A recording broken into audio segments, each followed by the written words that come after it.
Hello students, this is the 16th lecture of Radio and Telecommunication System. In this session, we will study about the ground wave propagation and tilt of surface wave.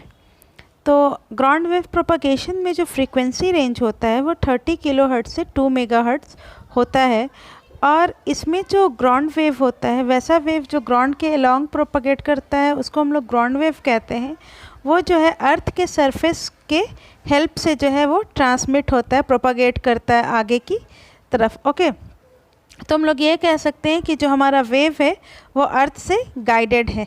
Just like के अगर wave guide और या फिर transmission line या फिर हम लोग flow of current की बात करते हैं तो उसको गाइड करने के लिए वायर का यूज़ करते हैं। तो हम लोग अगर वायर का यूज़ करते हैं तो इलेक्ट्रॉन ट्रांसमिट होता है, ठीक है, प्रोपगेट करता है वायर में। ओके, तो यहाँ पर जो वेव का ग्राउंड वेव में जो प्रोपगेशन होता है वो अर्थ के कर्वेचर पर होता है। ये अर्थ का कर्वेचर है और इसी पर जो है वेव प्रोपगेट करता है। ओके, फर्दर तो यहाँ ये जो मोड ऑफ प्रोपगेशन है कब वैलिड है, जब ट्रांसमिटिंग और रिसीविंग एंटीना जो है वो अर्थ के सरफेस पर क्लोजली रखा हुआ होगा। अब ऐसा भी नहीं कि आसपास में एकदम अगल बगल रखा हुआ, बट हाँ आफ्टर द डिस्टेंस ऑफ सब किलोमीटर्स, ठीक है, कुछ किलोमीटर के डिस्टेंस पर होगा ऐसा, ठीक है। जैसे 2 किलोमीटर 3 किलोमीटर का रेंज जो है ये बेसिकली अच्छा से कवर करता है। जैसे आप लोगों का जो लोकल टीवी नेटवर्क जो कैच करता है तो उसमें जो है 2 किलोमीटर 3 किलोमीटर या फिर 5-7 किलोमीटर का रेंज होता है, तो वो लोकली वहाँ पर जो एंटेना होता है, ट्रांसमीटर और रिसीवर एंटेना लगभग आपस में क्लोज ही रहता है। ओके, इसमें जो है हम लोग वर्टिकली पोलराइज्ड इलेक्ट्रोमैग्नेटिक वेव का यूज़ करते हैं जो कि ज़ीरो एंगल और स्मॉल एंगल पर अर्थ के सरफेस से ये ट्रांसमिट करता है। तो वर्टिकली पोलराइज्ड के अगर हम लोग यूज़ करते हैं तो उस कंडीशन में जो हमारा इलेक्ट्रिक फील्ड जो ट्रांसमिट होता है वो अर्थ के पैरेलल ट्रांसमिट होता है और जो यहाँ पर इलेक्ट्रोमैग्नेटिक वेव है वो इस डायरेक्शन में जाता है और आपका वेव जो है ऐसे ट्रांसमिट होता है। ओके, तो इसलिए हम लोग जो है वर्टिकली पोलराइज्ड का यूज़ करते हैं। अगर हम लोग हॉरिजॉन्टली पोलराइज्ड का यूज़ करेंगे तो इसका जस्ट रिवर्स हो जाएगा कि आपका मैग्नेटिक फील्ड इस डायरेक्शन में चला जाएगा और आपका जो है इलेक्ट्रिक फील्ड इस डायरेक्शन में आ जाएगा, जिसकी वजह से अर्थ का जो कर्वेचर है या फिर अर्थ का जो सरफेस है उसमें क्या हो जाएगा, चार्ज फ्लो करने लगेगा और वहाँ पर जो है करंट इंड्यूस हो जाए, शॉर्ट सर्किटेड हो जाएगा और चार्ज फ्लो होने लगेगा और उसके बाद क्या हो जाएगा, करंट इंड्यूस हो जाएगा। उस वजह से जो है अर्थ जो है एक कैपेसिटर की तरह वर्क करेगा और हमारा जो पावर है वो ज़्यादा एब्जॉर्ब करेगा और हमारा जो है जो वेव है वो ज़्यादा प्रोपगेट नहीं करेगा या फ़ौरन ही वो डाई हो जाएगा, मतलब ही वो ख़त्म हो जाएगा, वैनिश हो जाएगा, ठीक है। तो इसको हम लोग लॉन्ग डिस्टेंस तक ट्रांसमिट करने के लिए हम लोग जो है वर्टिकली पोलराइज्ड इलेक्ट्रोमैग्नेटिक वेव का हम लोग यहाँ पर यूज़ करते हैं। अब है कि अर्थ का कुछ कैरेक्टरिस्टिक होता है जैसे कि कंडक्टिविटी, जैसे करंट अगर हम लोग चार्ज इंड्यूस होता है तो करंट फ्लो होने लगता है अर्थ पर, तो उसको हम लोग क्या कहते हैं, कंडक्टिविटी कहते हैं। परमिटिविटी हम लोग किसी भी मटेरियल के या फिर अर्थ के उस प्रॉपर्टी को कहते हैं जो चार्ज को स्टोर कर सकता हो। ओके, वो उसका परमिटिविटी हो गया। और परमिएबिलिटी जो है it is a type of resistance जो कि किसी भी मटेरियल में मैग्नेटिक फील्ड को जनरेट करने से या प्रोपगेट करने से रोकता है। ओके, तो ये प्रॉपर्टी अर्थ के अंदर होता है, अर्थ के सरफेस के अंदर होता है, जिसकी वजह से क्या होता है कि मैग्नेटिक फील्ड को अपोज करता है और इलेक्ट्रिक फील्ड को ये अलाउ करता है, करंट को ये अलाउ करता है। ओके, तो इसके वजह से क्या होता है कि हमारा जो वेव है वो एटेन्यूएट करता है, क्योंकि इसका नेचर हर एक जगह पर जो इसका मतलब नेचर है वो अलग अलग है, इम्परफेक्ट नेचर है, कोई भी चीज़ आइडियल नहीं है। तो इसकी वजह से क्या होता है कि हमारा सिग्नल क्या होता है, एटेन्यूएट करता है। इसका मेन रीज़न है कि जो सिग्नल का एटेन्यूएशन होता है वो एब्जॉर्प्शन और डिफ्रैक्शन इसका मेन रीज़न है, ठीक है। ईएम का जो एनर्जी है उसको क्या करता है, ये एब्जॉर्ब करता है।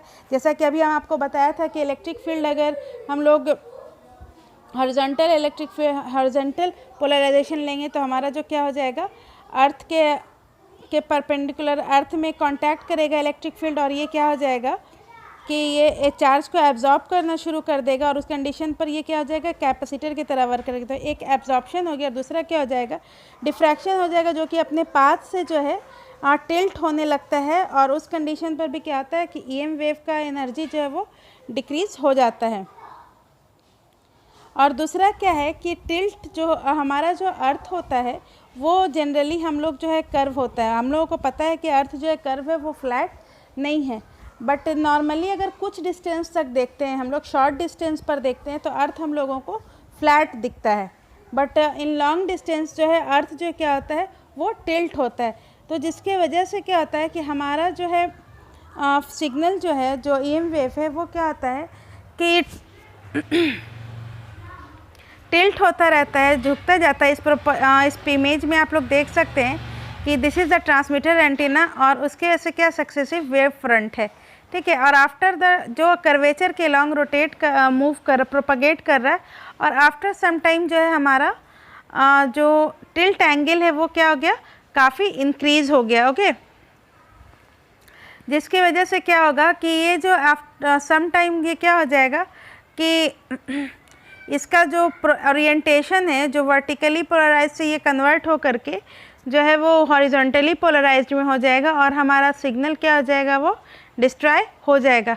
और ये भी होता है, दूसरा रीज़न ये भी हम कह सकते हैं कि यहाँ पर जो है इंक्रीज करता जाएगा, टिल्ट एंगल बढ़ता जाएगा, तो आफ्टर सम टाइम जो हमारा सिग्नल है वो इस टाइप से, मतलब हम अर्थ पर एकदम जो है अर्थ पर ये लाई हो जाएगा, ठीक है, अर्थ पर ये सट जाएगा अर्थ पर, और ये क्या हो जाएगा, सिग्नल डेड हो जाएगा, ओके। तो ग्राउंड वेव प्रोपगेशन जो है, ये जो है सरफेस वेव शॉर्ट डिस्टेंस के लिए यूज़ होता है, ओके। और इसका जो मैक्सिमम रेंज है ये डिपेंड करता है फ्रीक्वेंसी और पावर ऑफ ट्रांसमिटेड वेव, जो हमारा फ्रीक्वेंसी है हमारे सिग्नल का, और पावर ऑफ ट्रांसमिटेड वेव्स। तो अगर ज़्यादा फ्रीक्वेंसी रहेगा तो वो लॉन्ग डिस्टेंस तक कवर करेगा, और इसका पावर अगर हाई देंगे तो ये उस पर भी ये डिपेंड करता है, ओके। अब नेक्स्ट है आपका कि ये जो सूटेबल इसका जो एप्लीकेशन होता है वो VLF very low frequency, LF low frequency, और AM ब्रॉडकास्ट में इसका एप्लीकेशन होता है। इसका एप्लीकेशन जो है शिप टू शिप कम्युनिकेशन में भी होता है, जैसे कि समुद्र में 2 जहाज़ जा रही है तो उसको कम्युनिकेशन में भी हम लोग जो है ग्राउंड वेव प्रोपगेशन का यूज़ करते हैं, ओके। और इसका जो रेंज कवर होता है फ्यू किलोमीटर, जैसा कि हमने स्टार्टिंग में बताया था, फ्यू किलोमीटर्स तक ये रेंज कवर होता है, ठीक है। अब आइए नेक्स्ट है आपका टिल्ट ऑफ वेव सरफेस। तो सरफेस वेव, तो टिल्ट ऑफ सरफेस वेव हम लोग उसको कहते हैं कि जब हमारा जो है वेव का ओरिएंटेशन जो जिस तरह से हम लोग वर्टिकली पोलराइज्ड को हम लोग ग्राउंड वेव पे सेंड करते हैं, बट आफ्टर सम टाइम अर्थ के फीचर और टिल्ट की वजह से क्या होता है, इसका ओरिएंटेशन चेंज हो करके जो है ये हॉरिजॉन्टली में कन्वर्ट हो जाता है, जिसकी वजह से हमारा सिग्नल एटेन्यूएट हो जाता है या फिर डेड हो जाता है, उसका मतलब मैक्सिमम रेंज कवर नहीं कर पाता है। इसी को हम लोग टिल्ट ऑफ सरफेस वेव कहते हैं। इसका कुछ फीचर्स है, कुछ कैरेक्टरिस्टिक है, देखते हैं। सबसे पहले क्या है, wave tilt occurs at the surface of earth, ठीक है। और ये डिपेंड किस पे करता है, कंडक्टिविटी और परमिटिविटी पे, जिससे कि करंट फ्लो कराना और चार्ज को स्टोर करना जो अर्थ का मेन आपका जो फीचर है, उसके वजह से ये जो है टिल्ट ज़्यादा डिपेंड करता है। उसके बाद है कि ये पावर डिसिपेशन प्रोवाइड करवाता है, ठीक है। तो इसके वजह से क्या होता है कि अर्थ में पावर डिसिपेट हो जाता है, ठीक है। अब यहाँ पर है कि due to tilt both horizontal and vertical component of electric field exist. जैसे जैसे हमारा अर्थ का टिल्ट बढ़ता जाएगा तो हमारा जो वेव होगा, ईएम वेव होगा, उसके साथ क्या हो जाएगा कि हॉरिजॉन्टल और वर्टिकल, जैसे कि आफ्टर सम टिल्ट जो है हमारा वेव का इस टाइप से आपका जो है टिल्ट एंगल इंक्रीज़ होने के बाद जो है आपका वेव इस टाइप से रिफ्लेक्ट करता है, तो आपका जो है हॉरिजॉन्टल, यहाँ पर हॉरिजॉन्टल कंपोनेंट हो जाएगा और वर्टिकल कंपोनेंट भी, अगर इसका हम लोग रिजल्टेंट देखेंगे तो हॉरिजॉन्टल और वर्टिकल कंपोनेंट भी प्रेजेंट हो जाएगा। ओके, तो इसकी वजह से क्या होता है, और दोनों जो है फेज इन फेज नहीं रहता है, ठीक है, दोनों का फेज जो है अलग अलग फेज में होता है, जिसकी वजह से दोनों दोनों अलग अलग फेज में होता है और दोनों क्या होता है, कैंसिल आउट हो जाता है। ओके, नेक्स्ट है आपका कि ये जो है टिल्ट जो है आपका, वो पोलराइजेशन वर्टिकल से हॉरिजॉन्टल पोलराइजेशन में कन्वर्ट कर देता है, जिसकी वजह से हमारा सिग्नल जो है डाई हो जाता है, डिस्ट्रॉय हो जाता है। ओके, तो ये कंप्लीट एक्सप्लेनेशन है आपका tilt of wave, surface wave और ग्राउंड वेव प्रोपगेशन का। और नेक्स्ट सेशन में हम लोग जो है देखेंगे sky wave propagation. Till then keep learning, keep watching, thank you.